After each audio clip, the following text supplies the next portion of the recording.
ఈ మధ్యాహ్న సమయంలో చేరి ఉన్న పరిశుద్ధులందరికీ కూడా ప్రభువైన యేసుక్రీస్తు నామంలో నా వందనాలు తెలియజేస్తున్నాను.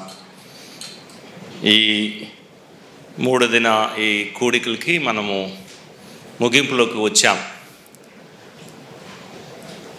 బైబిల్లో నూతన నిబంధన పత్రికల్లో ముగింపు అధ్యాయాలు మనం చూస్తే వందన సమర్పణలు పేర్లు కదా కనబడుతుంది. ఇప్పుడు నేను ముగింపులో వచ్చాను కాబట్టి ఇంచుమించు అటువంటిదే మనము ఆ గడియలో వచ్చాం. మొదటిగా ఈ విధంగా మీ అందరితో కలిసి ఆత్మీయమైన సహవాసం చేయడానికి ప్రభు నాకు ఇచ్చిన కృప అధిక్యతను బట్టి ప్రభుని ఎంతగానో స్తుతిస్తూ, మరి ప్రేమతో ఆహ్వానించిన దోర్నాలలో ఉన్న స్థానిక సంఘానికి సేవకులు, పెద్దలు, అలాగే పరిచారకులు, బాధ్యత గల సహోదరులందరికీ కూడా, పరిశుద్ధులందరికీ కూడా నా హృదయపూర్వకమైన కృతజ్ఞతలు, వందనాలు. అలాగే మరి దేవుని దాసులు, పెద్దలు, ప్రియులు శ్యాంబాబు గారు వారితో కలిసి వాక్య పరిచర్య చేసే గొప్ప ధన్యత ప్రభు నాకు ఇచ్చినందుకు ప్రభుని స్తుతిస్తూ వారికి కూడా నా ఒక ప్రేమపూర్వక వందనాలు తెలియజేస్తున్నాను. అలాగే నా జత పనివారైన దేవుని దాసులు జాన్లీ గారు, ఐజాక్ గారు, అలాగే అజయ్ టి మాథ్యూ గారు వారితో కూడా చక్కటి సమయము, సహవాసము, పరిచర్య ప్రభు ఇచ్చినందుకు ప్రభుని స్తుతిస్తూ వారికి కూడా నా కృతజ్ఞత తెలియజేస్తున్నాను. అదే సమయంలో మరి అనేక ప్రాంతాల నుంచి సహోదరులు వచ్చారు, సేవకులు ఉన్నారు, పెద్దలు ఉన్నారు, బాధ్యత గల సహోదరులు ఉన్నారు. వారందరితో కలవడం, మాట్లాడటం చాలా సంతోషము. అందరి పేరు చెప్పలేను, అయితే ప్రత్యేకంగా బాలేసు అన్న, అలాగే దేవుని దాసులు వారి తెనాలి నుంచి వచ్చిన ఆనంద్ గారు, ఇలాగా అందరినీ కలవడం నాకు చాలా సంతోషము. ఈ కాన్ఫరెన్స్లో నాకు ఇవ్వబడిన అంశము యేసు ప్రభు గురించి, యేసు ప్రభు సంఘంకున్న సంబంధం గురించి సిద్ధాంతపరమైన కొన్ని విషయాలు, లోతుగా ఏం కాదు, ప్రాథమికమైన సత్యాలు. ఉదయకాల సమయంలో దేవుని దాసులు సైలెస్ స్టెయిన్స్ చెప్పినట్లు ఇంకా చాలా విషయాలు, సంఘ సత్యాలు, అసెంబ్లీ ట్రూత్ ఉన్నాయి. అన్నీ ఈ 3 దినాల్లో చర్చించలేదు, సమయం సరిపోదు. రానున్న దినాల్లో ఇంకా ఏ అంశాల్లో మనకు అవసరత ఉందో ప్రార్థనాపూర్వకంగా ఆ అంశాలు మరలా మనందరం కలిసి ధ్యానించుకోవడానికి ప్రభు అవకాశం ఇస్తాడని నమ్ముతున్నాం. అయితే ప్రాథమికమైన సత్యాలు మనం చూసుకున్నాం. మొదటగా సంఘంకు ప్రభుకున్న సంబంధం మనం చూసాం. అది కూడా ఒక అవుట్లైన్ లాగా, ఇంకా చాలా ఉన్నాయి, మీరు కూడా వ్యక్తిగతంగా ధ్యానించగలరు. యేసు ప్రభుకి సంఘముకున్న సంబంధము. యేసు ప్రభు అన్నాడు కదా, నేను నా సంఘమును కట్టేదాన్ని. నా అనే మాటలో ఎందుకు నా అంటున్నాడు అంటే, కేవలము ఆయన సంఘాన్ని కట్టేవాడు కాబట్టి నా అంటున్నాడు అంత మాత్రమే కాదు, సంఘముకి ఆయనకున్న సంబంధము మనం చూసుకున్నాం. అన్నీ నేను జ్ఞాపకం చేయను కానీ ప్రేమ సంబంధము అనే మాటని మనం చూసాం, రక్త సంబంధము అనే మాటని మనం చూసాం, అలాగే శరీరానికి శిరస్సుకున్న సంబంధము అని చూసాం, ఆయన సంఘాన్ని పోషించేవాడు అనే విషయాన్ని కూడా మనం చూసాం. తర్వాత 2 బరువైన పదాలు, ఇవి సిద్ధాంతపరమైన పదాలు, సిద్ధాంతపరమైన అంశాలు. ఒకటి యేసు ప్రభు ఒక ప్రభుత్వము, ఇంగ్లీష్లో ద లార్డ్షిప్ ఆఫ్ క్రైస్ట్ అంటాం కదా, చాలా బరువైన మాట. అవి ఎంత ధ్యానించినా ఇంకా చాలా విషయాలు ఉండిపోతాయి. అయితే మనము లోతుగా వెళ్ళలేదు, ప్రాథమికమైన సత్యాలే చూసాం. ఒక మాటలో చెప్పాలంటే ఉపోద్ఘాతం ఎలాగా సృష్టిలో దాన్ని మనకి తెలియపరుస్తున్నాడో, సంఘంలో ఎలా తెలియపరుస్తున్నాడో, త్రిత్వంలో ఆ ఒక శిరసత్వం ఎలాగా కనబడుతుంది, అనగా ఆ సమానత్వము ఎలా కనబడుతుందో అవి చూస్తూ, సంఘములో, కుటుంబాల్లో ఈ శిరసత్వము ఎలా ఉంటుంది అనే మాటని మనము క్లుప్తంగా ధ్యానించాం. శిరసత్వం ఒక టోకన్, గుర్తింపు, లేకపోతే బాహ్యంగా ఆ శిరసత్వము ఎలాగా ప్రదర్శించబడాలో సంఘంలో అవి చూసుకున్నాం. ఎలాగైతే ఈ చివరి సెషన్లో సంఘ కూడికలో యేసు ప్రభు, ఇది మన అంశము. ఇది కూడా ప్రాథమికమైన సత్యాలుగా దీన్ని మనం చూసుకుంటాం. సంఘ కూడికలో యేసు ప్రభు, Christ in the meetings of the church or the gathering of the church. ఒక మాట మనము దీనికి సహాయకరంగా చదువుకుందాం. పౌలు కొలస్సీకి రాసిన పత్రిక 1వ అధ్యాయము 18వ వచనాన్ని మనం చదువుకుందాం. పౌలు కొలస్సీకి రాసిన పత్రిక 1వ అధ్యాయము 18వ వచనం. సంఘము అనే శరీరమునకు ఆయనే శిరస్సు, ఆయనకి అన్నిటిలో ఏముండాలంట? ప్రాముఖ్యత. ఇంగ్లీష్లో అన్నాడు, that he may have preeminence in all things. అన్నిటిలో ఆయనకి ప్రాముఖ్యత, లేకపోతే ప్రాధాన్యత. ప్రాముఖ్యత, ప్రాధాన్యత అంటే మొదటి స్థానం ఇచ్చటం మాత్రమే కాదు. It's not about giving him the first place. మనలో చాలామంది ఏమనుకుంటాము అంటే, సంఘములో, సంఘ జీవితాల్లో మొదటి స్థానం ఎవరిది? ప్రభుదే అంటాం, మంచిదే. కానీ మొదటి స్థానం వరకు ఆయన పరిమితమైన వాడు కాదు. It is more than that, దానికన్నా మించినది. ఈ ప్రీమినెన్స్ అనే మాట ఆయనకు సంపూర్ణమైన అధికారం. సంఘ కూడికలు ఎవరి అధికారంలో జరుగుతుంది? ఎవరు స్వాధీనంలో జరగాలి అంటే యేసు ప్రభు స్వాధీనంలోనే. మొదటి స్థానం ఆయనకి ఇచ్చి తర్వాత మనము మన స్థానాలు తీసుకోవడం కాదు. అలాగైతే అది మొదటి స్థానము ప్రభుకి ఇచ్చుట అనే మాటలో కనబడుతుంది, కానీ అది కాదు. ప్రాధాన్యత, ప్రాముఖ్యత, ప్రీమినెన్స్ అంటే ఆయనకి మొదటి స్థానం ఇచ్చి మిగతా వాళ్ళ స్థానము ఆయనే నిర్ధారించడానికి ఆయనకి మనము స్వాతంత్రం ఇస్తున్నాం, సంపూర్ణంగా వాటిని ఒప్పుకుంటున్నాం. ఆయన నిర్ధారించిన స్థలాన్నే మనము గ్రహిస్తున్నాం. అలాగైతే ఇప్పుడు సంఘ కూడికలో యేసు ప్రభు అని మనము ధ్యానిస్తుండగా సంఘ కూడికలు కూడా మనము దాంతోపాటు ప్యారలల్గా చూసుకుందాం. దేవుని వాక్యములో సంఘానికి దేవుడు ఎన్ని కూడికలు ఇచ్చాడు? ఈ దినాల్లో అనేకమైన కూడికలు మనం చూస్తున్నాం. చాలా గలిబీలు ఉంది, వాస్తవమే. అయితే వాక్యానుసారమైన కూడికలు సంఘంలో దేవుడు ఏమి ఇచ్చాడు? ఆ వాక్యానుసారమైన కూడికలు మన సంఘాల్లో ఉన్నాయా లేదా?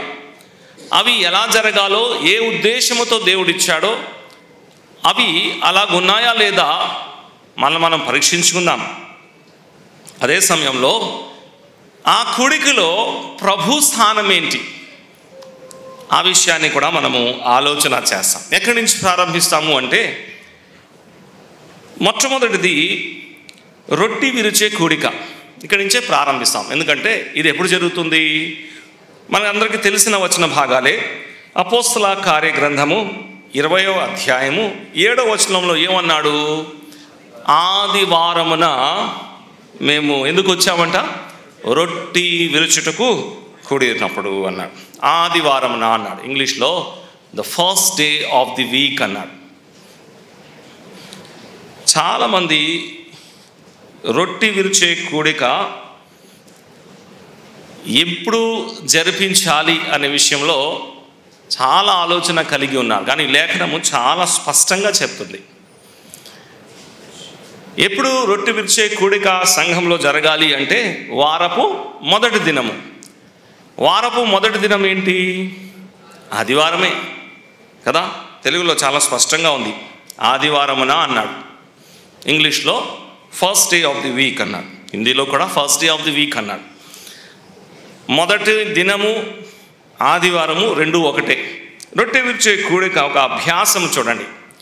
ఒకటి, యేసు ప్రభు దీన్ని ప్రస్తావించాడు, తన శిష్యులకి ఆయన ఆజ్ఞాపించాడు.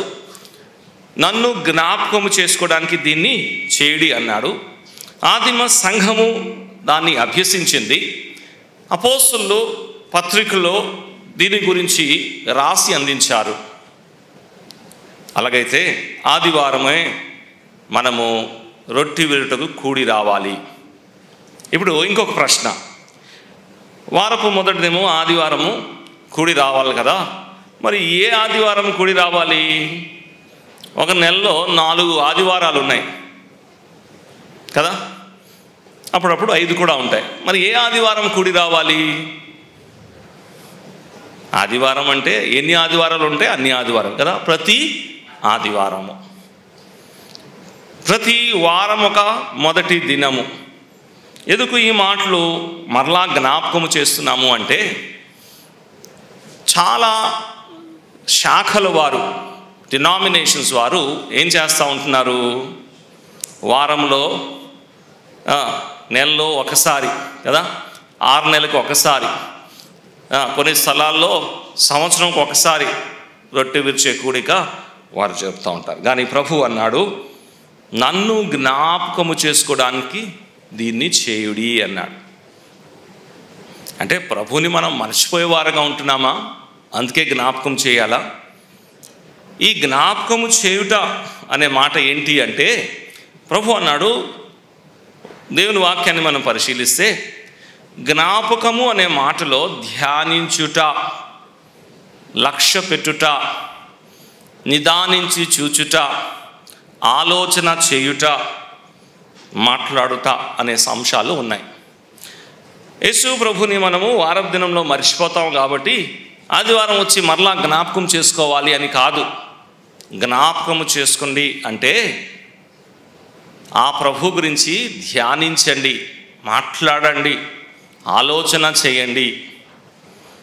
దేవుని వాక్యంలో బహుశా నాకు గుర్తున్నట్లు ఇంకా చాలా ఉంటాయి, మీలో కూడా చాలామందికి మంచి ఆలోచనలు ఉంటాయి. మర్చిపోయి జ్ఞాపకం చేసుకున్న ఒక వ్యక్తి కనబడుతున్నాడు. ఆదికాండ గ్రంథంలో ఫరోకు పానదాయకుడైన వ్యక్తి ఎవరిని మర్చిపోయాడు? యోసేఫ్ని మర్చిపోయాడు, తర్వాత జ్ఞాపకం చేశాడు కదా. ఆదికాండ గ్రంథం 8వ అధ్యాయంలో దేవుడు నోవాని జ్ఞాపకము చేసుకున్నాడు అని మాట. అంటే దేవుడు కూడా నోవాని మర్చిపోయాడా? అంటే తన గురించి ఆలోచన చేస్తాడు. జ్ఞాపకము చేసుకోవడానికి దీన్ని చేయాలి. అలాగైతే ఈ రొట్టె విరిచే కూడికలో యేసు ప్రభు ఒక స్థానం ఏంటి అంటే, రొట్టె విరిచే కూడికలో యేసు ప్రభు ఒక మహిమ, ఆయన ప్రభావము, ఆయన సామర్థ్యాన్ని మనము ప్రచురపరుస్తున్నాము. Breaking of bread service is the proclamation of Christ glory. పౌలు కొరింథీయులకు రాస్తూ 3 ప్రచురపరుచుట అని చెప్పాడు. 1వ అధ్యాయం 23వ వచనం మనకు తెలిసిందే కదా. పౌలు కొరింథీయులకు రాసిన మొదటి పత్రిక 1వ అధ్యాయం 23వ వచనం ఏం ప్రచురిస్తున్నాడు? మేము సిలువేయబడిన క్రీస్తును ప్రకటిస్తున్నాం. అదొక ప్రకటన చెప్పాడు కొరింథీ పత్రికలో. రెండవది 11వ అధ్యాయం 26వ వచనం చూడండి. పౌలు కొరింథీయులకు రాసిన మొదటి పత్రిక 11:26.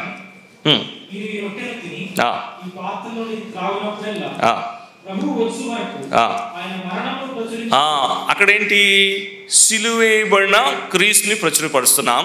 ఇక్కడేమన్నాడు? ఆయన మరణమును ప్రచురిస్తున్నాం. 15వ అధ్యాయం 12వ వచనం చూడండి. పౌలు కొరింథీయులకు రాసిన మొదటి పత్రిక 15వ అధ్యాయం 12వ వచనం. ప్రకటింపబడుచుండగా 3 ప్రకటనలు చూస్తున్నాం. 1:23లో సిలువేయబడిన క్రీస్తును ప్రకటిస్తున్నాం అన్నాడు. 11:26లో యేసు ప్రభు యొక్క మరణాన్ని ప్రకటిస్తున్నాము అన్నాడు. 15:12లో యేసు ప్రభు యొక్క పునరుత్థానము ప్రచురించబడుతుంది అన్నాడు. రొట్టె విరిచే కూడికలో అంతా యేసు ప్రభువే. రొట్టె విరిచే కూడికలో పాడే కీర్తనలన్నీ కూడా ప్రభు సంబంధించిందిగానే ఉండాలి. రొట్టె విరిచే కూడికలో పంచుకునే వాక్య తలంపులు యేసు ప్రభు యొక్క గుణగణాలు తెలియపరచాలి. ఆయన వ్యక్తిత్వము, ఆయన దీనత్వము, ఆయన మానవత్వము, ఆయన దైవత్వము, ఆయన ప్రేమ, ఆయన దీర్ఘశాంతము, ఆయన శిలువ మరణము అంతా యేసు ప్రభువే. రొట్టె విరిచే కూడికలో యేసు ప్రభువే అంతటా అంతా ఉండాలి. విచారకరమైన మాట, రొట్టె విరిచే కూడికలో కూడా మన గురించి మనం ఎక్కువ మాట్లాడుకునే వారుగా ఉంటున్నాం. రొట్టె విరిచే కూడికలో అంతా యేసు ప్రభు గురించే మాట్లాడాలి. ఒక మాట చూద్దాం, చూడండి. లూకా సువార్త 24వ అధ్యాయంకు రండి. ఒక చక్కటి దృశ్యం అక్కడ కనబడుతుంది మనకి. ఇది యేసు ప్రభు తిరిగి లేచిన ఆ దినమే. లూకా సువార్త 24వ అధ్యాయంలో ఒక ఛాయగా ఈ మాటలు మనం చూస్తున్నాం. ఎమ్మాయి మార్గంలో ఇద్దరు శిష్యులు వెళ్తుండగా ప్రభు వారికి కనబడారు, మాట్లాడారు. ప్రభు విషయాలు వారు గ్రహించి వారు యెరూషలేములో వస్తున్నారు. 33వ వచనం చదువుదాం, చూడండి. కూడి వచ్చి అనే మాట చూస్తాం. యెరూషలేములో 11 మంది శిష్యులు కూడి ఉన్నారు. వారిని వీళ్ళిద్దరూ జాయిన్ అవుతున్నారు. మార్గంలో యేసు ప్రభుని చూచి ఆ ప్రభు ఒక తలంపు, ఆ ప్రభు ఒక ధ్యానముతో వీరు యెరూషలేంకి వచ్చారు, ఈ కూడికి వచ్చారు. 31వ వచనం మొన్న కూడా చూసుకున్నాం కదా. 31వ వచనంలో వారు వాళ్ళ నేత్రాలు తెరవబడి ఆయన్ని గుర్తుపట్టి, యేసు ప్రభుని గుర్తుపట్టి ఆయనతో సమయాన్ని గడిపి ఆయన గురించి మాట్లాడి, ఇదిగో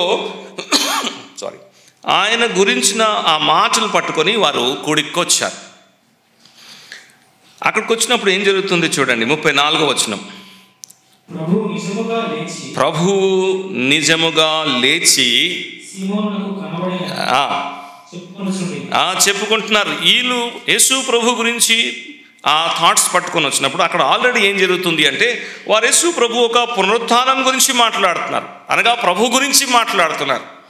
అలా మాట్లాడుతుండగా 36వ వచనంలో మనం చూస్తున్నాం, యేసు ప్రభువే అక్కడ నిలిచి ఉన్నారు.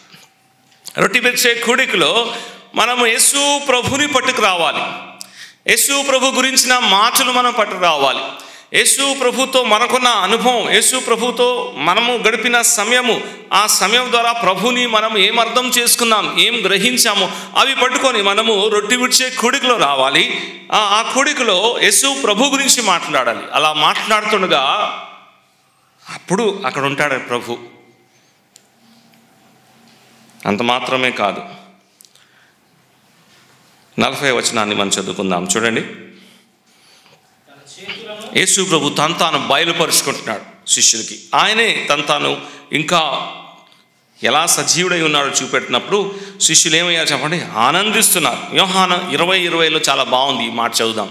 యోహాను సువార్త 20వ అధ్యాయం 20వ వచనము. యోహాను సువార్త 20వ అధ్యాయం 20వ వచనం.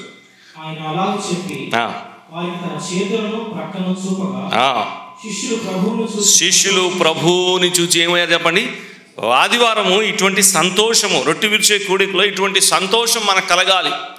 సహోదరులు లేచి యేసు ప్రభు గురించి మాట్లాడుతుండగా, ప్రభువే తాను మహిమలో బయలుపరుస్తుండగా, ఆ ప్రభు గుణగణాలు, ఆయన ఔన్నత్యాలు, ఆయన ఒక క్యారెక్టరిస్టిక్స్ వివరిస్తుండగా మన హృదయంలో ఏం జరగాలి? ఆశ్చర్యము, ఆనందము కదా. మన సంఘాల్లో రొట్టె విరిచే కూడికలు ఎలా జరుగుతున్నాయి? ఎంతో నిరుత్సాహంగా జరుగుతున్నాయి కదా. ఎటువంటి ఆనందం లేకుండా ఎప్పుడైపోతుంది అనే ఆలోచనతో కూర్చొని ఉంటున్నాం. గందరగోళంగా ఉంటుంది. కారణం ఏంటంటే ప్రభు ఆ స్థానంలో లేడు. ఆదివారం వచ్చి ఏం చేయాలో అర్థం అవ్వట్లేదు. ఆదివారము మనం ప్రార్థన చేయడానికి రావట్లేదు. ఆదివారము ప్రసంగం చేయడానికి కానీ ప్రసంగం వినడానికి మనం రావట్లేదు. ఆదివారము దేవుణ్ణి ఏదైనా అడగడానికి కూడా మనం రావట్లేదు. మన బాధలు చెప్పుకోవడానికి మనం రావట్లేదు. ఇతన్ని కలుస్తాము కానీ ఆదివారం ఇతరుల్ని కలవడానికి కూడా మనం రావట్లేదు. కేవలము ప్రభుని జ్ఞాపకము చేసుకోవడానికి మనం వస్తున్నాం. కొన్ని సంఘాల్లో మేము వెళ్ళినప్పుడు ఆదివారం ఉండే పరిస్థితులు వచ్చినప్పుడు స్తుతులు చెల్లించినప్పుడు వింటాం, ఇంకేమేమో చెప్తూ ఉంటారు. అవన్నీ చెప్పి చివరిలో ఏమంటున్నారంటే అడిగి వేడుకుంటున్నాము అంటున్నారు కదా. మీరు కూడా వినుంటారు. అంటే ఏం చేస్తున్నారో స్పృహ లేదు. అడిగి వేడుకుంటున్నాము అనేది ప్రార్థన భాష కదా. కొన్నిసార్లు చెప్పినా మానకొట్లేదు, ఎందుకంటే అలవాటైపోయింది.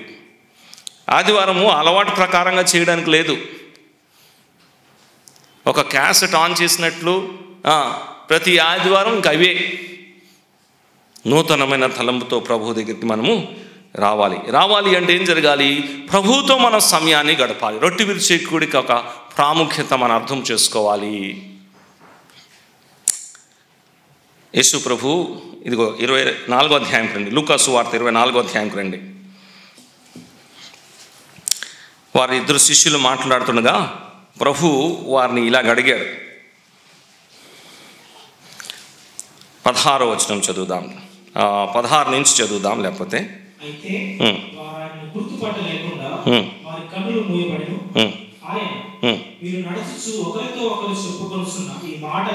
ఈ మాటలు అన్నాడు. తర్వాత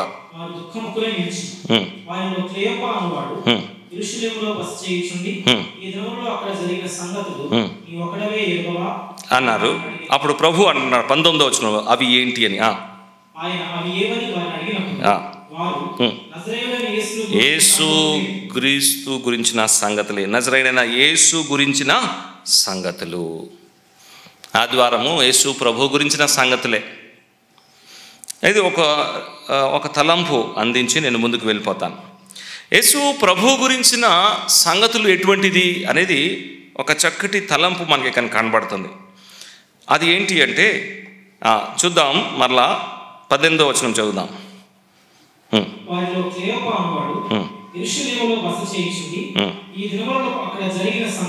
జరిగిన సంగతులు, అది అండర్లైన్ చేసుకో. యేసు ప్రభు గురించిన సంగతులు ఎటువంటి సంగతులు అంట?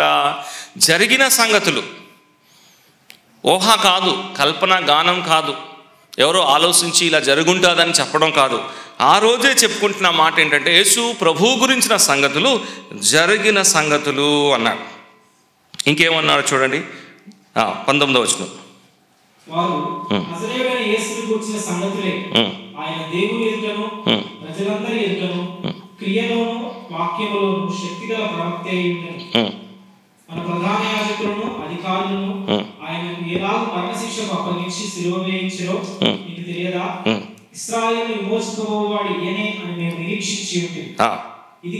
ఇది జరిగి, మరలా చెప్తున్నాడు, ఈ సంగతులు జరిగి. యేసు ప్రభు గురించిన సంగతులు ఎటువంటి సంగతులు? జరిగిన సంగతులు. అసలు లూకా తన సువార్త అలాగే ప్రారంభించాడు. లూకా సువార్త 1వ అధ్యాయం అన్నీ కలిసి ఉన్నాయి, కానీ అక్కడ ఒక మాట ఉంటుంది చూడండి, మన మధ్య జరిగినవనియు అన్నాడు. మన మధ్య ఈ సంగతులు ఏమయ్యా చెప్పండి? నిశ్చయంగా జరిగినవి. యేసు ప్రభు గురించిన సంగతులు జరిగిన సంగతులు. అంత మాత్రమే కాదు, చివర్లో ఏమంటున్నాడు? నీకు ఉపదేశింపబడిన సంగతులు నిశ్చయంగా. 2 సార్లు అంటున్నాడు. చదువుదాం ఒకసారి, ఒకవేళ మిస్ అయిపోతే. లూకా సువార్త 1వ అధ్యాయం 1 నుంచి కింద చదువుదాం.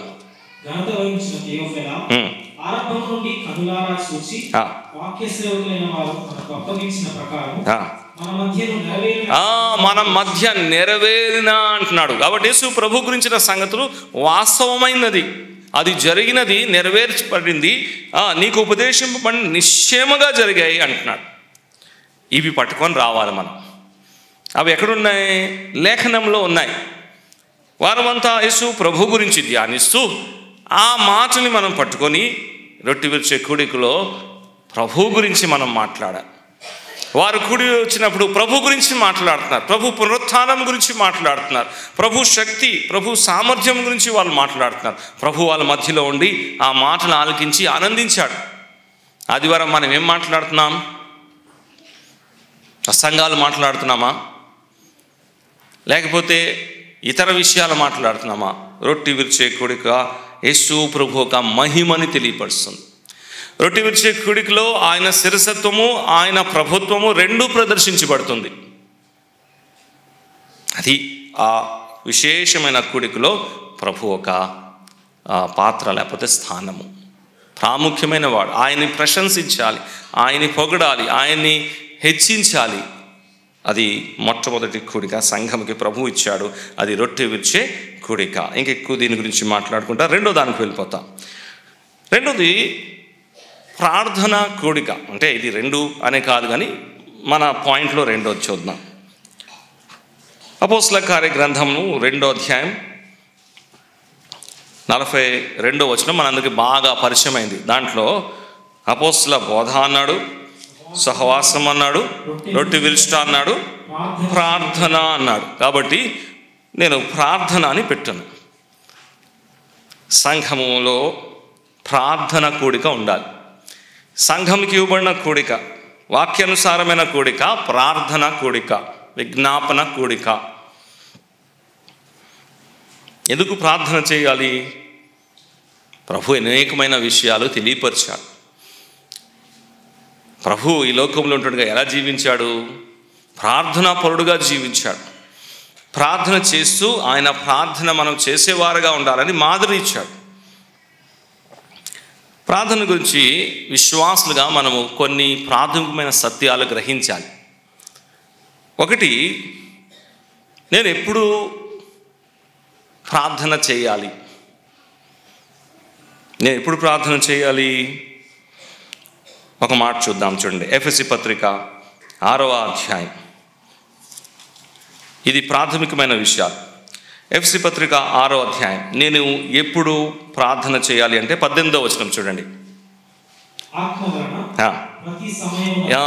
ప్రతి సమయమందు. ఎప్పుడు నేను ప్రార్థన చేయాలి?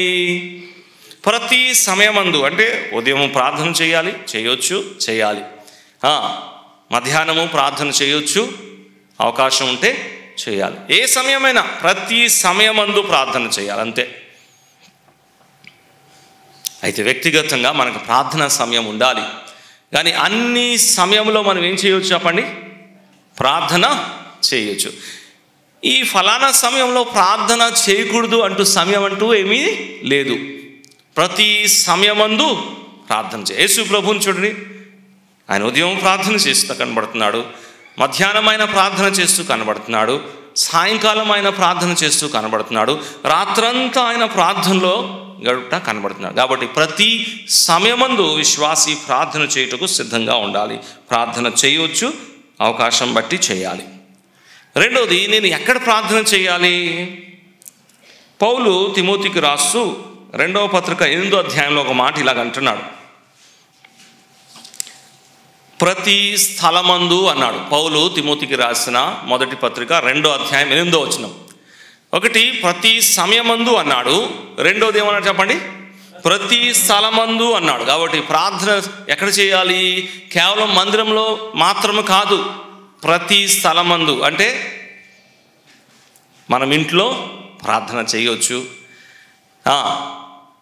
చదువుకునే యవనస్తులు అయితే స్కూల్లో, కాలేజెస్లో ప్రార్థన చేయొచ్చు, వ్యవసాయంలో ఉన్నవారు పొలంలో ప్రార్థన చేయొచ్చు, ఇంకెక్కడైనా మనల్ని ప్రభు ఎక్కడ ఉంచితే అక్కడ. ప్రతి స్థలమందు. ఈ స్థలములో ప్రార్థన చేయకూడదు అంటే స్థలం అంటూ ఏమీ లేదు. అందుకే మనం చూడండి, ట్రైన్లో ఉన్నా ప్రార్థన చేస్తాం, హాస్పిటల్లో ఉన్నా ప్రార్థన చేస్తాం, ఎక్కడికి ఉన్నా మనం ఏం చేస్తాం చెప్పండి? ప్రతి స్థలమందు అన్నాడు. ప్రతి సమయమందు ప్రార్థన చేయొచ్చు, ప్రతి స్థలమందు ప్రార్థన చేయొచ్చు. ఇప్పుడు పౌలు ఫిలిప్పీలకు రాస్తూ 4వ అధ్యాయంలో ఒక మాట అంటున్నాడు చూడండి. ఇది ప్రార్థన గురించి ప్రాథమికమైన విషయాలు. వెరీ గుడ్ అన్న.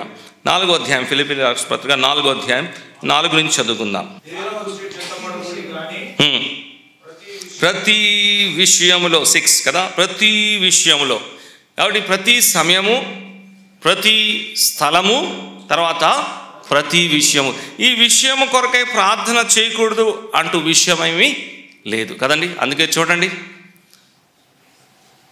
మనము వివాహాల గురించి ప్రార్థన కోరేవారుగా ఉంటున్నాం, ప్రార్థన చేస్తున్నాం, చేయాలి కూడా. వివాహమైన వారు బిడ్డల కొరకై ప్రార్థన చేస్తారు కదా. బిడ్డలున్నవారు వారిని ఎలా పెంచాలని ప్రార్థన చేస్తారు. ఇల్లు కట్టుకునే విషయంలో ప్రార్థన కదండి. ప్రతి విషయం కొరకై మనం ఏం చేయొచ్చు? ప్రార్థన చేయొచ్చు అన్నాడు. తర్వాత ఇక్కడ 2 సభని పెట్టుకొని రాసుకోండి. పౌలు తిమోతికి రాసిన మొదటి పత్రిక 2వ అధ్యాయంలో ప్రతి మనిషి కొరకై అన్నాడు కదా. ఆ మొదటి వచనం నుంచి చదువుకుందాం. సంపూర్ణ భక్తి మాన్యత కలిగి నెమ్మదిగాను సుఖముగాను బ్రతుకు నిమిత్తము అన్నిటికంటే ముఖ్యముగా మనుషులందరి కొరకు అంటే ఇక్కడ అవిశ్వాసులు అని బ్రాకెట్లో మీరు రాసుకోండి.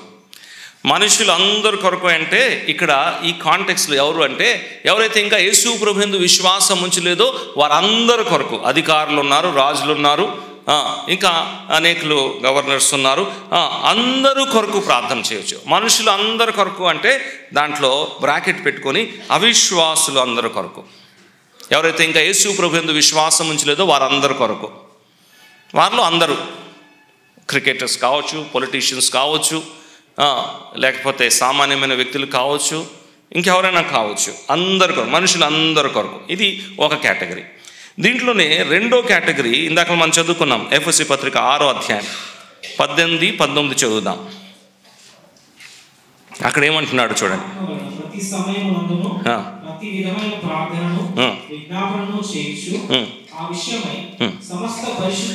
ఇక్కడ సమస్త పరిశుద్ధులు, అక్కడేమో మనుషులు అందరూ, ఇక్కడేమన్నాడు? సమస్త పరిశుద్ధులు, విశ్వాసులు అందరి కొరకై ప్రార్థన చేయాలి. మనుషులందరి కొరకై అంటే వారు అవిశ్వాసులు, వారి గురించి ప్రార్థన చేయాలి. పరిశుద్ధులు అందరి కొరకై ప్రార్థన చేయాలి కదండి. అలా చెప్తూ ఏమన్నాడు చెప్పండి? నా కొరకై కూడా ప్రార్థన చేయండి. మన గురించి ఎప్పుడు వస్తుంది? చివరిలో వస్తుంది కదా. విశ్వాసుల కొరకై, పరిశుద్ధుల కొరకై ప్రార్థన చేయాలి. అవిశ్వాసుల కొరకై, వారి రక్షణ కొరకై ప్రార్థన చేయాలి. మన అవసరాలు కూడా ఉన్నాయి, మన గురించి కూడా మనం ఏం చేయాలి చెప్పండి? ప్రార్థన చేయాలి. ఇంకో మాట అన్నాడు, ప్రతి విధమైన ప్రార్థన. అది మెథడ్స్. సమయం చూసాం, స్థలం చూసాం, విషయం చూసాం, తర్వాత ఏమంటున్నాడు చెప్పండి? మెథడ్స్. ప్రతి విధమైన ప్రార్థన అన్నాడు. అంటే ఏంటి? ఉపవాస ప్రార్థన ఉంది, కన్నీరు ప్రార్థన ఉంది, గొలుసు ప్రార్థన ఉంది, రాత్రంతా ప్రార్థన ఉంది. ప్రతి విధమైన ప్రార్థన. ప్రభు భారం ఇచ్చే కొలిది, అవసరము కొలిది, అక్కర్లు కొలిది, ప్రతి విధమైన ప్రార్థన చేయాలి. అయితే మన ప్రార్థన కోడికలో మన ప్రాముఖ్యమైన విషయం ఏంటి అంటే యేసు ప్రభు నామము హెచ్చించబడాలి, యేసు ప్రభు యొక్క సువార్త ప్రకటించబడాలి. ఆ ప్రార్థనలన్నీ కూడా అక్కడ కన్వర్జ్ అవ్వాలి, అక్కడ ముగింపబడాలి, ఆ ఉద్దేశంతో చేయబడాలి. ఆదిమ సంఘము ప్రార్థన మీరు చూడండి, 2వ అధ్యాయంలో ప్రార్థన కావచ్చు, 3వ అధ్యాయంలో కావచ్చు, 4వ అధ్యాయంలో కావచ్చు, 12వ అధ్యాయంలో కావచ్చు, వారి ప్రార్థన అంతా కూడా యేసు ప్రభు యొక్క నామము హెచ్చించబడాలి, ప్రకటించబడాలి. యేసు ప్రభు ద్వారా అనేకులు తండ్రి దగ్గరికి రావాలి, రక్షణ పొందాలి అనే ఒక ఉద్దేశంతో వారు ప్రార్థన చేశారు. పౌలు కూడా నా గురించి ప్రార్థన చేయండి అంటే అదే చెప్తున్నాడు కదా. నేను సువార్త ప్రకటించినప్పుడు దేవుడు నాకు శక్తి ఇవ్వాలి, వాక్చాతుర్యత ఇవ్వాలని ప్రార్థన చేయండి అంటున్నాడు. వ్యతిరేకించేవారు చాలామంది ఉన్నారు, ఆటంకించేవారు చాలామంది ఉన్నారు. ప్రభు వారి నుంచి తప్పించాలి నన్ను అని ప్రార్థన చేయండి అన్నాడు. కాబట్టి ప్రార్థన కూడిక ఒక ఉద్దేశము మన స్వార్థమైన విషయాల కొరకే ప్రార్థన చేయడం కాదు. మనల్ని ఫోకస్ చేసుకొని ప్రార్థన అవసరం, మనకి ప్రార్థన వాస్తవమే. కానీ ఇదిగో మనుషులందరి కొరకే నేను ప్రార్థన చేసేవారుగా ఉండాలి, పరిశుద్ధులందరి కొరకే ప్రార్థన చేసేవారుగా ఉండాలి, విశ్వాసులందరి కొరకే ప్రార్థన చేసేవారుగా ఉండాలి. అయితే ఉద్దేశం ఏంటి అంటే యేసు ప్రభు నామము ప్రకటించబడాలి, ఆ నామము హెచ్చించబడాలి, అనేకులు ఆయనందు విశ్వాసం ఉంచాలి. చూడండి, సంఘము చేసిన మొట్టమొదటి ప్రార్థన ఇలా కనబడుతుంది. అపోస్తల కార్యగ్రంథము 4వ అధ్యాయంలోకి రండి. వారు ఏ ఉద్దేశంతో ప్రార్థన చేస్తున్నారో ఆ మాటని మనం అక్కడ గమనించగలము కదా. అపోస్తల కార్యగ్రంథము 4వ అధ్యాయంలో వారు చేస్తున్న ప్రార్థనలో ఒక అంశం తీసుకుంటున్నారు. 29:30 సారీ. ప్రభువా, ఈ సమయమునందు వారి బెదిరింపులు చూచి రోగులను స్వస్థపరచుటకును నీ పరిశుద్ధ సేవకుడైన యేసు నామము ద్వారా సూచక క్రియలను మహత్కార్యములను చేయుట. యేసు ప్రభువు నామము ద్వారా ఇదిగో ప్రజలకు మేలు కలగాలి, వారు రక్షణలోకి నడిపించబడాలి, యేసు ప్రభు నామము ప్రకటించబడాలి. ఆ ప్రభు గురించే వారు ప్రార్థన చేస్తారు. మన ప్రార్థన కూడిక ఏ ఉద్దేశంతో చేస్తున్నాం? నేను ప్రార్థన కూడిక వచ్చి నా గురించే నేను ప్రకటించుకొని నా గురించే ప్రార్థన చేయండి అంటే దానివల్ల ఎక్కువ ప్రయోజనం ఏమి లేదు. సంఘంకి ప్రయోజనము యేసు ప్రభు నామం హెచ్చించబడాలని ప్రార్థన చేసే విషయంలోనే ఉంటుంది. ఆ విషయాన్ని మనం గమనిస్తున్నాం. మూడవది వాక్య ధ్యాన కూడిక. ఇవన్నీ ప్రాథమికమైన విషయాలే, మనకు తెలిసిందే. ప్రభు సంఘంకి ఇచ్చిన మూడో కూడిక, అంటే 3 అంటే నేను నంబర్లో చెప్తున్నాను కాబట్టి, వాక్య ధ్యాన కూడిక. అపోస్తల కార్యగ్రంథం 2:42 మొదటగానే ఇలా రాశారు, వారు అపోస్తల బోధ యందును అన్నాడు కదా. అపోస్తల బోధ అంటే యేసు ప్రభు శిష్యులకి నేర్పించిన విషయాలు, సంగతులు. అపోస్తల బోధ ఒక నిర్వచనము మనకు కావాలి అంటే మత్తయి సువార్త 28వ అధ్యాయము 19-18 వచనాలు సరిపోతున్నాయి.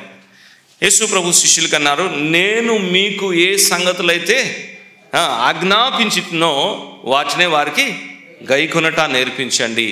అది క్లుప్తంగా అపోస్తల బోధ ఒక నిర్వచనం. మరి యేసు ప్రభు ఏం చెప్పాడు శిష్యులకి? ఒక మాట చదువుదాం చూడండి.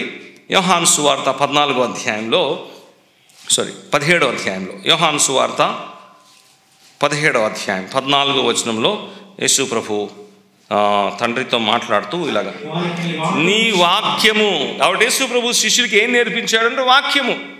అపోస్తల బోధ అంటే దేవుని వాక్యమే. అపోస్తల బోధ అంటే దేవుని వాక్యము. యేసు ప్రభు తన శిష్యులకి ఏదైతే నేర్పించాడో అది అపోస్తల బోధ. ఇంకా స్పెసిఫిక్గా చెప్పాలంటే యేసు ప్రభు నేర్పించిన సంగతులు, యేసు ప్రభు పాటించి మాదిరి చూపెట్టి శిష్యులకి ఆజ్ఞాపించిన సంగతులు అపోస్తల బోధ. ఈ మాటని జాగ్రత్తగా ఆలకించండి. అపోస్తల బోధ అంటే ధర్మశాస్త్రము కాదు. అపోస్తల బోధ అంటే పాత నిబంధన కాదు. చాలామంది అపోస్తల బోధ అని ధర్మశాస్త్రంని బోధించేవారుగా ఉన్నారు. జాగ్రత్త పడాలి. అపోస్తల బోధ అంటే ప్రభు ద్వారా శిష్యులు నేర్చుకున్న సంగతులు వారు నేర్పించారు. అపోస్తల ఒక సొంత అభిప్రాయం కూడా కాదు కదా అపోస్తల బోధ. అపోస్తల బోధ ఎందుకు, ఈ వాక్య ధ్యాన కూడిక ఎందుకు అనే విషయం 4 సంగతులు అక్కడ ధ్యానించి మనం చూస్తాం. క్లుప్తంగానే సమయానికే మనం ముగిస్తాం. ఎందుకు అపోస్తల బోధ ప్రాముఖ్యమైనది, లేకపోతే వాక్య ధ్యాన కూడిక ఒక ప్రాముఖ్యత ఏంటి? ఒక స్థానిక సంఘంలో వాక్య ధ్యాన కూడిక ఎందుకు ప్రాముఖ్యమైంది? 4 విషయాలు చూద్దాం. దాంట్లో మొట్టమొదటిది, దేవుణ్ణి సరైన రీతిలో ఆరాధించాలి అంటే అపోస్తల బోధ అవసరము. అనగా దేవుని వాక్య సత్యము నేర్చుకోవడం అవసరము. వాక్య ధ్యాన కూడిక ఏం చేస్తుందంటే మనల్ని సరైన ఆరాధనలోకి నడిపిస్తుంది. అపోస్తల కార్య గ్రంథము 2వ అధ్యాయం మనకు బాగా పరిచయమైంది. ఆ 2వ అధ్యాయం ప్రారంభంలో అక్కడ కూడి వచ్చిన ప్రజలు యెరూషలేంలో ఒక పండుగ చేయడానికి వచ్చారు. ఆ పండుగ ఏంటంటే పెంతెకోస్తు పండుగ. వీళ్ళందరూ కూడా జాతిపరమైనగా యూదులే, ఆయా దేశం నుంచి వచ్చారు. ఆ పండుగని చేయుటకు వచ్చారు. మత సంబంధమైన విషయాలు. ఆ పండుగ చేస్తూ కూడా వారు ఏం చేస్తున్నారంటే దేవుని స్తుతిస్తున్నారు. అనేకమైన కారణం ఉంది, కానీ 2వ అధ్యాయం ప్రారంభంలో వీరు యెరూషలేంలో ఎందుకున్నారంటే దేవుని స్తుతించడానికి, పండుగని ఆచరించడానికి.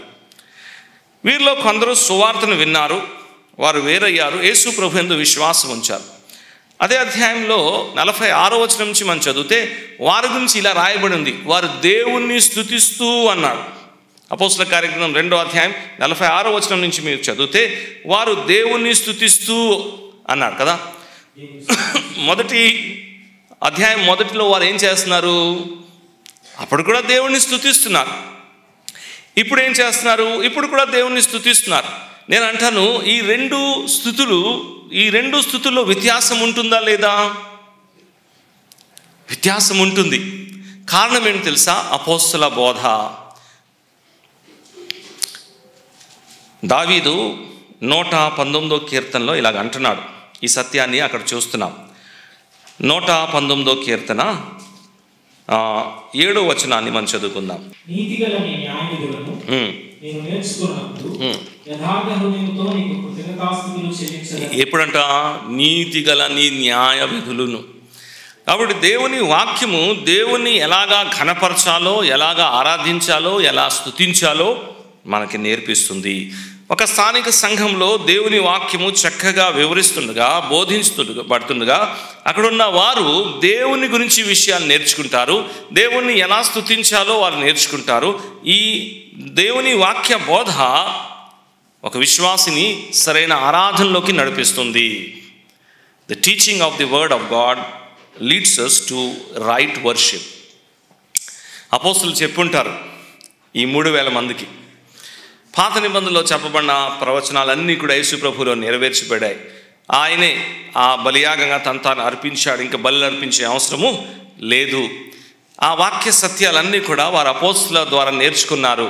కాబట్టి ఇప్పుడు వాళ్ళ ఆరాధన విధానంలో మార్పు వచ్చింది. ఒక మాటలో మనకు అర్థమవుతుందని చెప్తున్నాను.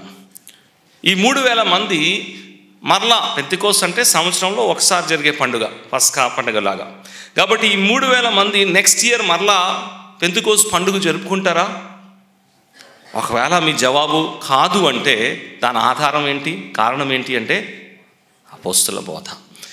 ఒక స్థానిక సంఘంలో ఎందుకు వాక్యము బోధించబడాలి అంటే అక్కడ ఉన్న విశ్వాసులు దేవుని గురించి నేర్చుకోవాలి, దేవుని ఎలా ఘనపరచాలో నేర్చుకోవాలి, దేవుని యొక్క గుణగణాలు నేర్చుకోవాలి, దేవుని విశేషమైన సంగతులు నేర్చుకొని యోగ్యముగా ఆయన ఆరాధన చేయుటకు దేవుని వాక్యం ఎంతో అవసరం. అది మొట్టమొదటిది. రెండవది, స్థానిక సంఘంలో ఎందుకు దేవుని వాక్య కూడిక ఉండాలి అంటే, వాక్య బోధన కూడిక ఉండాలి అంటే ఇది మన నడవడిని మారుస్తుంది.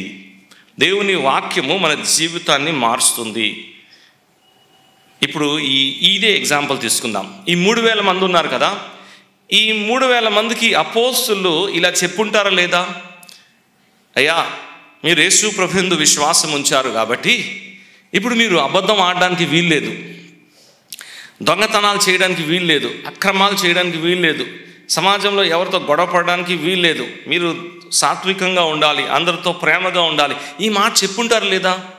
మీరు యేసు ప్రభువునందు విశ్వాసం ఉంచారు కాబట్టి మీరు బూతు మాట్లాడడానికి వీల్లేదు, అబద్ధం మాట్లాడడానికి వీల్లేదు, మోసగించడానికి వీల్లేదు. బోధ చేస్తుంటారా లేదా? చేస్తుంటారు. తర్వాత పత్రికలు అన్నీ చదవండి. అబద్ధం ఆడకూడదు పత్రికలో రాయించాడా లేదా? వ్యభిచారం చేయకూడదు రాయించాడా లేదా? అప్పుడు రాతపూర్వకంగా లేదు, అపోస్తలులు నేర్పించారు. వీరు కూడా అలాగే జీవిస్తున్నారు సమాజంలో. అందుకే అక్కడ రాశారు, మనుషులు అందరూ వలన వీరు దయ పొందిన వారై. వారు కూడా చూసి చెప్తున్నారు, అరే వీరు మాలాగా లేరురా, అబద్ధం ఆడట్లేదు, దొంగతనాలు చేయట్లేదు, అక్రమాలు చేయట్లేదు, సాత్వికంగా ఉంటున్నారని చెప్తున్నారు. ఈ మార్పు ప్రజల్లో ఎలాగొచ్చింది అంటే వాక్యము. స్థానిక సంఘంలో దేవుని వాక్యము చక్కగా వివరిస్తబడుతుండగా ఆ వాక్యం మనలో పనిచేసి మన జీవితాన్ని, ప్రవర్తనని మారుస్తుంది. అది రెండవది. మూడవది చాలా ప్రాముఖ్యమైనది. చాలామంది పెద్దలు ఉన్నారు, సేవకులు ఉన్నారు, జాగ్రత్తగా ఆలకించండి. 6వ అధ్యాయంలో సమస్య వచ్చింది. పరిచర్య జరగాలి, అక్కడ చాలా ఇబ్బంది కలుగుతుంది. వాళ్ళు అపోస్తలుల దగ్గరికి వచ్చి ఏమన్నారంటే, అయ్యా మరి ఇది సమస్య అంటే వాళ్ళు అన్నారు, 7 వ్యక్తుల్ని మీరు తీసుకురండి, ఆత్మ పూర్ణైన వారు, జ్ఞానంతో నింపబడిన వారు, మంచి సాక్ష్యం కలిగిన వారు, 7 మీరు తీసుకురండి అంటే తీసుకొచ్చారా లేదా? తీసుకొచ్చారు. వారి పేరు కూడా ఇచ్చారు కదా. ఈ 7 ఎక్కడి నుంచి వచ్చారు అంటే దీనికి కారణము అపోస్తల బోధ, the teaching of the apostles. లేకపోతే అపోస్తలు వారికి నేర్పిస్తున్న సంగతుల ద్వారా ఎదిగో చక్కటి 7 యవనస్తులు వచ్చారు. ఇంకా చాలామంది ఉంటారు. నేనేమంటానంటే ఒక స్థానిక సంఘంలో దేవుని వాక్యము బోధిస్తున్నాక ఆ వాక్యము భావి తరములో పనిచేసే సేవకుల్ని తయారు చేస్తుంది. The teaching of the word of God prepares future generation of ministers. భావి తరంలో పనిచేసే వారిని దేవుని వాక్యము సంఘంలో తయారు చేస్తుంది. అందుకే దేవుని వాక్యము చాలా ప్రాముఖ్యమైంది. 7వ అధ్యాయం 2వ వచనంలో స్టెఫెను దేవుని గురించి మాట్లాడుతూ మహిమ గల దేవుడు అన్నాడు కదా. దేవుని వాక్యం నుంచి నేర్చుకున్నాడు, అపోస్తలుల దగ్గర నుంచి నేర్చుకున్నాడు. మహిమ గల దేవుడు అన్నాడు.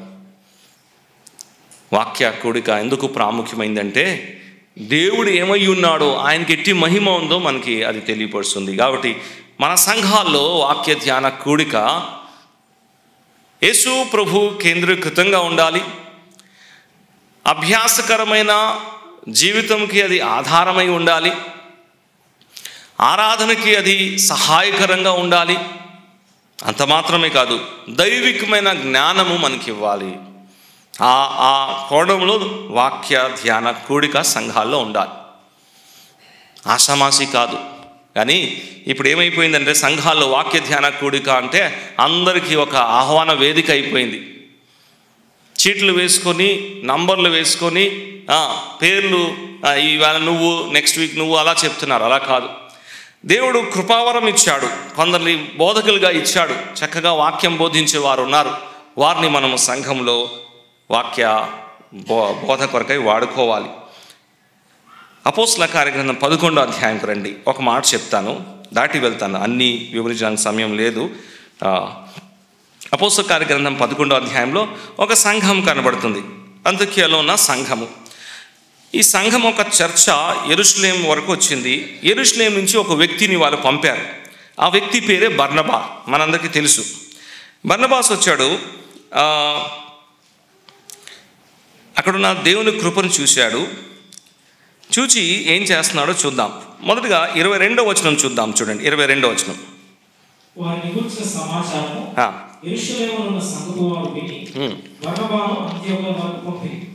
బర్నబాను ఎక్కడ పంపించారంటే అంత్యోక్య. ఎక్కడి నుంచి వచ్చాడు బర్నబా?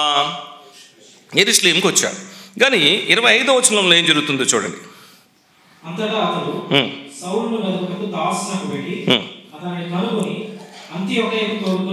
ఎక్కడికి తీసుకొచ్చాడు? ఎవరిని తీసుకొస్తున్నాడంటే సౌలుని. ఎక్కడి నుంచి తీసుకొచ్చాడు? తార్సస్ నుంచి తీసుకొచ్చాడు. ఎక్కడి నుంచి వచ్చాడు బర్నబా అంటే యెరూషలేం నుంచి వచ్చాడు. తిరిగి యెరూషలేంకి వెళ్ళి అక్కడి నుంచి ఎవరినైనా తీసుకురావచ్చు కదా. యెరూషలేంలో అపోస్తలులు ఉన్నారు. స్టీఫెన్ విషయంలో ఉన్న ఆ హింసను బట్టి అనేకులు చెదిరిపోయారు, కానీ అపోస్తలులు ఉన్నారు. తర్వాత మరలా సంఘము నింపబడింది. మరలా అక్కడ పెద్దలు కనబడుతున్నారు 15వ అధ్యాయం చూసుకుంటే. కాబట్టి యెరూషలేం సంఘంలో మరలా అపోస్తలులు ఉన్నారు, పెద్దలు ఉన్నారు. ఈ బర్నబా అనే వ్యక్తి యెరూషలేం నుంచే వచ్చాడు. తిరిగి యెరూషలేంకి వెళ్ళి అక్కడి నుంచి పెద్దల్లో ఎవరిలో ఒకరిలో, అపోస్తలుల్లో ఎవరిలో ఒకరిని తీసుకురావచ్చు కదా. సౌల్ని వెతికి మరి తీసుకొచ్చాడు కదా. సౌలు ఎక్కడున్నాడో వెతికి సౌల్ని తీసుకొచ్చాడు. ఎందుకు? ఈ సంఘంకి ఏమి అవసరమో గ్రహించాడు. ఆత్మపూర్ణైన వ్యక్తి. ఈ సంఘానికి ఎవరు బోధిస్తే బాగుంటుంది, ఏ బోధ అవసరమో తెలుసుకొని, ఆ బోధ ఎవరు చేస్తున్నారో తెలుసుకొని సౌలు తీసుకొచ్చాడు. సౌలు యేసు ప్రభు గురించి మాట్లాడుతున్నాడు. అపోస్తల కార్యగ్రంథం 9వ అధ్యాయం 20వ వచనంలో యేసు ప్రభువే దేవుని కుమారుడు, క్రీస్తు అని బోధిస్తున్నాడు. ఈ నూతనమైన సంఘానికి క్రీస్తు గురించిన బోధ కావాలి. యేసు ప్రభు గురించి బాగా ఎవరు మాట్లాడుతున్నాడు అని ఆలోచన చేసి, సౌలు అనే వ్యక్తి ఉన్నాడు కదా, యేసు ప్రభు గురించి చక్కటి మాటలు మాట్లాడుతున్నాడు కదా, ఆయన వచ్చి సంఘంలో బోధ చేస్తే బాగుంటుందని వెతికి మరి తీసుకొచ్చాడు సౌల్ని. ఏదైనా డిసప్పాయింట్ అయ్యాడా బర్నబా? డిసప్పాయింట్ అయ్యాడా? 26వ వచనంలో ఏముంది చెప్పండి, చదువుదాం. 26వ వచనం. ఒక సూత్రాన్ని ఇస్తాను. వారు కలిసి ఒక సంవత్సరం అంతయు సంఘములో ఉండి బహుజన సమూహకు వాక్యమును బోధించిరి. మొట్టమొదటిగా అంత్యోక్యుల శిష్యులు క్రైస్తవులని పేరు. అన్నీ చెప్పడానికి సమయం లేదు, కానీ అక్కడ ఒక మాట చెప్తాను. ఇప్పుడు ఇలా చెప్తా ఉంటాను. ఒకటి, ఒక సూత్రం, time plus teaching is equals to transformation. అక్కడ ఈ 3 విషయాలు చూస్తాం చూడండి. వారు ఆ సంఘంలో కలిసి 1 సంవత్సరం అంతా అన్నారు కదా, దట్ ఈస్ టైం. రెండవది, బహుజన సమూహముకి వాక్యముని బోధించిరి, దట్ ఈస్ టీచింగ్. మూడవది,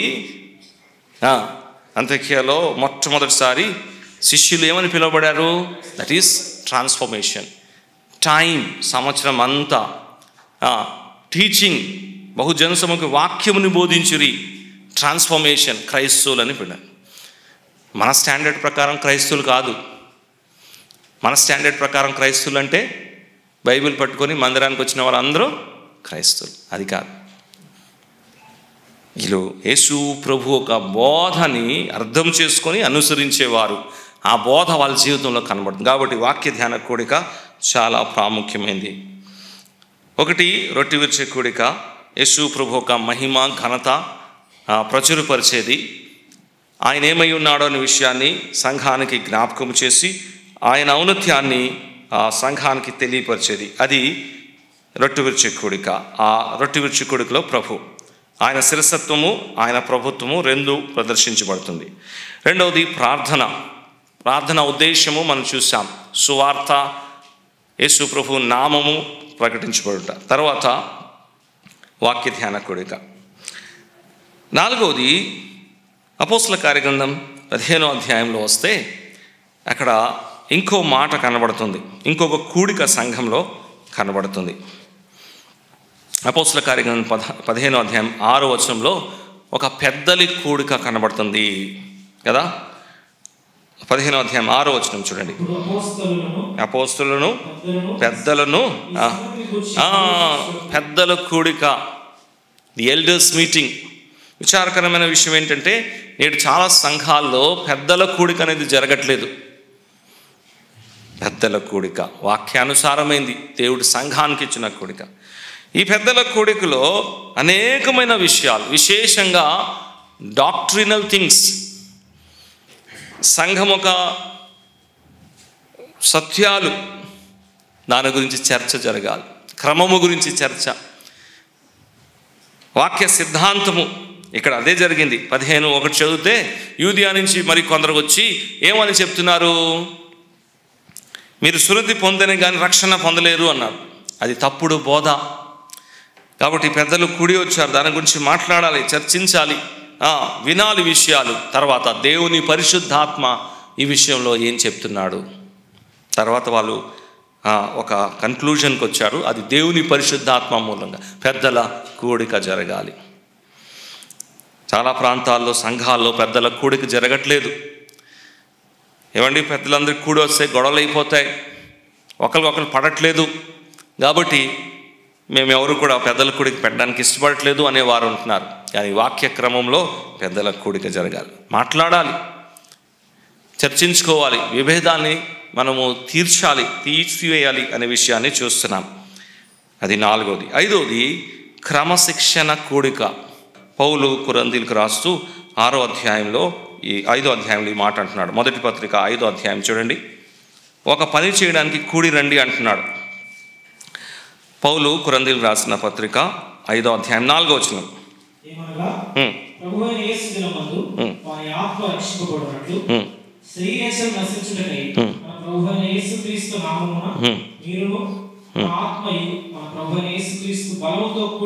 కూడి వచ్చినప్పుడు సంఘంలో ఇదిగో పాపం ఉంది, సంఘంలో చేయరాని ఒక పని ఒక వ్యక్తి చేస్తున్నాడు, తద్వారా సంఘము క్షీణించబడుతుంది, సంఘంకి రావాల్సిన ఆత్మీయమైన అభివృద్ధి రావట్లేదు.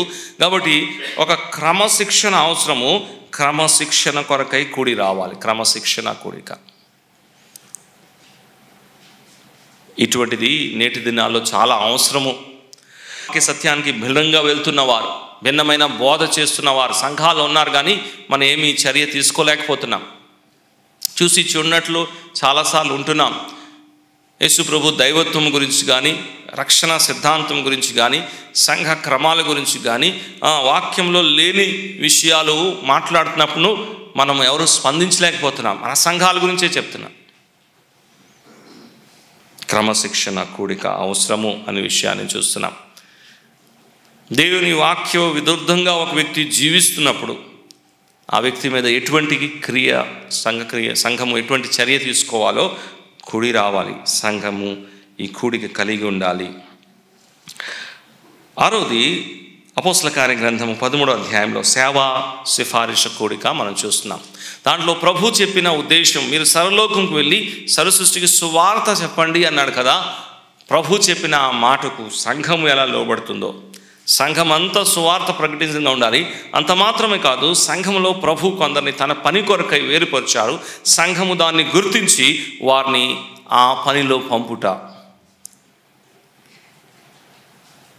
సేవా సిఫారిషు కూడిక జరగాలి. ఇవన్నీ సంఘ కూడికలు అనే విషయాన్ని జ్ఞాపకం చేసుకుంటున్నాం. ఇవన్నీ కూడా యేసు ప్రభు ఒక ప్రీమినెన్స్, ఆయనకు ప్రాధాన్యత, ఆయన ఒక ఆధీనంలో జరగాలి. ఇవన్నీ కూడా ఆయన ఇచ్చిన ఆ గైడెన్స్లో జరగాలి, ఆయన వాక్య వెలుగులో జరగాలి. ఇవన్నీ కూడా ఆయన మహిమార్థంగా, ఆయన ఏ ఉద్దేశంతో అయితే ఈ కూడికలు ఇచ్చాడో ఆ ఉద్దేశం నెరవేర్చుకోకే జరగాలి. మన సంఘాల్లో ఈ కూడికలు జరుగుతున్నాయా? ఈ విషయాన్ని మనం ఆలోచన చేస్తాం. కొన్ని విషయాలు క్లుప్తంగా మనం చూసుకుందాం. సంఘంలో ఉన్న కూడికలు కొన్ని క్లుప్తంగా మనం చూసాం. ఇంకేదైనా తర్వాత మీకు సందేహం ఉంటే అడగొచ్చు. కానీ మన సంఘాలలో ఉన్న కూడికల్ని మనము క్రమబద్ధీకరంగా చేస్తాం. ఏ కూడికలు సంఘంలో వాక్యానుసారమైందో అవి ఉండాలి. వాక్యానుసారంలో లేని కూడికలు మనము ప్రార్థనాపూర్వకంగా దాన్ని మానుకుంటే మంచిది. అప్పుడు మేలు. ఉన్న కూడికలు ఎలా జరుగుతున్నాయో ఒకసారి చూద్దాం. ఆ కూడికలో ప్రభువు ఉన్నాడా? ఆ కూడిక ప్రభునా మహిమార్థంగా జరుగుతుందా? ఆ కూడిక ద్వారా ప్రభువుకు మహిమ వస్తుందా? ఈ విషయాలు మనం ఆలోచన చేస్తాం. ప్రార్థన చేసుకొని మనము సెలవు తీసుకుందాం. ప్రకటన ఉంటుంది, గమనించండి. మరి 3 దినాలు మరి మీ అందరితో మంచి ఆత్మీయమైన సహవాసం ప్రభు నాకు ఇచ్చినందుకు ప్రభుని ఎంతగానో స్తుతిస్తున్నాను. మీరు కూడా చాలా ఓపికతో ప్రార్థనాపూర్వకంగా మరి సెషన్స్ అన్నీ కూడా చక్కగా విన్నందుకు మీ అందరికీ కూడా మా అందరి తరపు నుంచి కృతజ్ఞతలు. సందేహాలు అనేకము ఇంకా ఉంటాయి. వ్యక్తిగతంగా మీరు మమ్మల్ని సంప్రదించి మాట్లాడవచ్చు. మరి స్థానిక సంఘంలో ఉన్న యవనస్తులు అలాగే సహోదరులు సహోదరులు చాలా ప్రయాసపడారు. వారి కొరకై మేము ప్రార్థన చేస్తూ ఉంటాం. అలాగే దూర ప్రాంతం నుంచి వచ్చిన సహోదరులు ఉన్నారు, సహోదరులు ఉన్నారు. వారందరికీ కూడా మా కృతజ్ఞతలు. ప్రభువుని ప్రేమించి, ప్రభు వాక్యాన్ని ప్రేమించి వారు దూర ప్రయాణం చేసి వచ్చారు. వసతులు చాలా చక్కగానే ఉన్నాయి. అయినా ఎక్కడైనా లోటుపాటు ఉన్నా మనమందరం కూడా ప్రేమతో సర్దుకున్నాం. దాన్ని బట్టి కూడా ప్రభుని స్తుతిస్తున్నాం. ప్రార్థన చేసుకుందాం. దయగల మా తండ్రి, కృపగల మా దేవ, ఈ 3 దినాలు ఒక కాన్ఫరెన్స్లో ఈ చివరి గడిలో మమ్మల్ని మీరు నడిపించిన విధానాన్ని బట్టి స్తుతిస్తున్నాం. సంఘ కూడికల విషయంలో క్లుప్తంగా కొన్ని మాటలు మేము చూసాం. సంఘాలు ఏ కూడికలు ఉండాలో, సంఘ కూడికలు ఎలా జరగాలో, సంఘ కూడికలో ప్రభు ఒక ప్రస్తావన, ప్రభు ఒక ప్రాధాన్యత మేము క్లుప్తంగా చూడగలిగాం. 3 దినాల్లో సమృద్ధిగా మీ వాక్యాన్ని మీ దాసుల ఈ నోట్లో ఉండి మీరు ఇచ్చిన విధానాన్ని బట్టి మిమ్మల్ని ఎంతగానో స్తుతిస్తున్నాం. మరి దూర ప్రాంతం నుంచి అనేకలు మీరు తీసుకొచ్చారు ప్రభా. వారికి మంచి ఆరోగ్యం ఇచ్చారు, మంచి వాతావరణంలో కూర్చొని వాక్యం వినే గొప్ప ధన్యత దయచేశారు. విన్న మాటలు మేము ఎవరూ కూడా మర్చిపోయేవారుగా కాకుండా ఈ వాక్యాన్ని మా హృదయంలో మేము ధ్యానించి ముద్రించి వాక్యానుసారంగా మేము నడిచేవారి గుంటకు మీ కృపా సహాయం అందించండి. దోర్నాల్లో ఉన్న స్థానిక సంఘాన్ని ఇంకనూ మీరు దీవించండి. వారెంతో ప్రయాసంతో, ఎంతో ఖర్చుతో మరి ఈ 3 దినాలు వారెంతో పరిచర్య చేశారు, ప్రయాసపడారు. ప్రభునందు మీ ప్రయాసం వ్యర్థము కాదని ఎరిగి ఇంకనూ ప్రభు కార్యాలను అభివృద్ధి చెందడానికి మీ కృపా సహాయం అందించండి. ఈ కూడికల కొరకై మరి ప్రత్యక్షంగా పరోక్షంగా ప్రభా మరి సహాయం చేసిన వారు, ప్రార్థన చేసేవారు వారందరినీ కూడా మీరు దీవించండి.